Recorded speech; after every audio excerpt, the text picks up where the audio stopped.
The book of Genesis. In the first video, we saw how chapters 1 through 11 set up the basic storyline of the Bible. God has created all things, and he makes humans in his image to rule the world on his behalf. The humans choose sin and rebellion, and so the world spins out of control into violence and death, all leading up to the rebellion and scattering of the people in Babylon. And so the big question is, what is God going to do to rescue and redeem his world? Well, out of that scattering at Babylon, the author traces a genealogy of just one family that leads eventually to a man named Abram, later known as Abraham. And God's promise to Abraham at the beginning of chapter 12 opens up a whole new movement in the story. God calls Abraham to leave his home and go to the land of Canaan, which God says will become his one day. And in that land, God promises to make Abraham into a great nation, to make his name great, and to bless him. Now, these promises are connected back to earlier parts of the book. So Babylon had arrogantly tried to make a great name for itself, and that didn't go over very well. But God, in his generosity, is going to bestow a great name on this no-name guy, Abraham. And God's blessing of Abraham echoes all the way back to that original blessing God gave humanity in the beginning. So the question is, why is God going to bless Abraham and his family? And the last line of God's promise makes this clear. So that all the families of the earth will find God's blessing in you. Now, this is key for understanding the whole rest of the biblical story. God's plan is to rescue and bless his rebellious world through Abraham's family. And this is why the whole rest of the Old Testament story is just going to focus on this one family, eventually called the people of Israel. This is also why Israel will later be called a kingdom of priests at Mount Sinai. God wants to use them to show all of the other nations what he's like. And ultimately, this is the promise that gets picked up by the later biblical prophets and poets who say that its fulfillment will come through Israel's messianic king, whose reign will bring justice and peace to all of the nations. Now, at this point of the story, none of that's clear. You just have to keep reading and watch the promise develop. And so the rest of the book focuses on Abraham and his family. First, Abraham himself, then his son Isaac, and then his son Jacob, and then Jacob's 12 sons.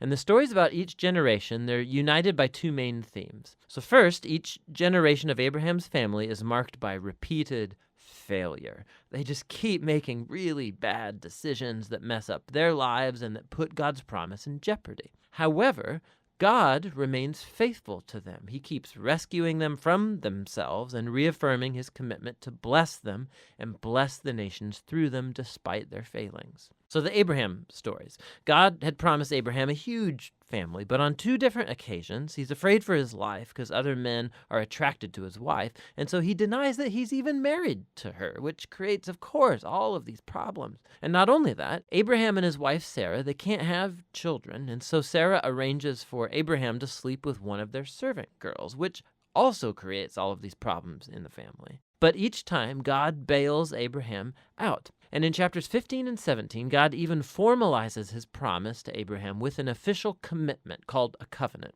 This is a classic scene. God invites Abraham to look up at the night stars and to count them.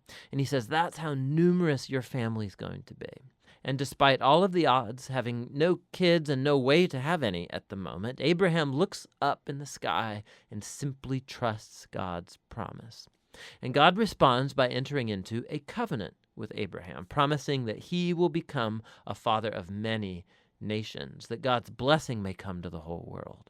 God asked Abraham to mark his family with a sign of the covenant, circumcision of all the male boys in the family. This is a symbol to remind them that the fruitfulness of their family is a gift from God.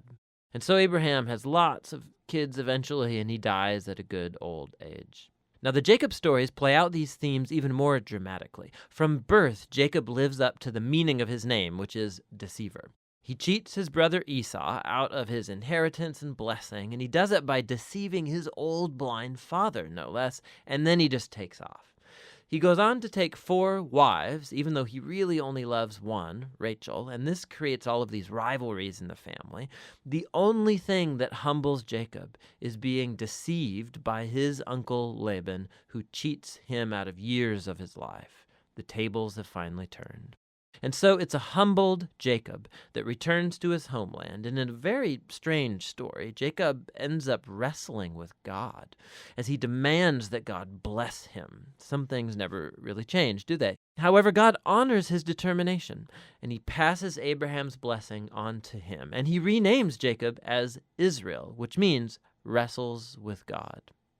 Now, it's this last part of the book, the story of Jacob's sons, where all the themes come to a head. Jacob loves his second to youngest son, Joseph, more than any of the others, and he gives him this special jacket. And the 10 older sons come to hate Joseph, and so they kidnap him, and they plan to kill him, but instead they decide to just sell him into slavery in Egypt, where he ends up in prison. Talk about family failure. But God is with Joseph, and he orchestrates Joseph's release from prison, and Pharaoh ends up elevating Joseph to second in command over all of Egypt. And so Joseph saves the nation of Egypt during a famine. And he also ends up saving his brothers and his family from starving to death.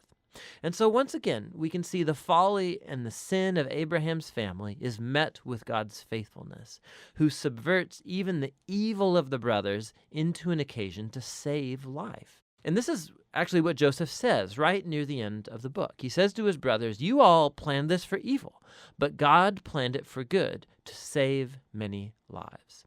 Now, these words are strategically placed at the end of the book because they summarize not only the story of Joseph and his brothers, but the book as a whole.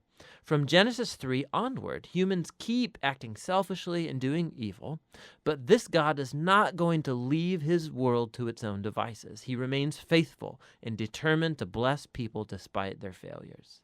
You can see this especially in how that mysterious promise about the descendant of the woman gets developed throughout the book. So remember, Genesis 3, God promised that this wounded victor would come and crush the snake and defeat evil at its source. And the author then connects this promise directly to the line of Abraham. This is a part of how God's going to bring his blessing to the nations. Now, from Abraham, this promise gets connected to Judah, the fourth son of Jacob. And this is how. In an extremely important poem in chapter 49, in aging Jacob, he's on his deathbed, he wants to bless his 12 sons. And when he comes to Judah, Jacob predicts that Judah will become the tribe of Israel's royal leaders, and that one day a king will come who will command the obedience of all the nations and fulfill God's promise to restore the garden blessing to all of the world. And then after this, Jacob dies. And later, Joseph dies too. And the growing family remains in Egypt. And so the book of Genesis ends with all of these future hopes and promises left hanging and undeveloped. And it forces you to turn the page to see how it's all going to turn out. But for now, that's the book of Genesis.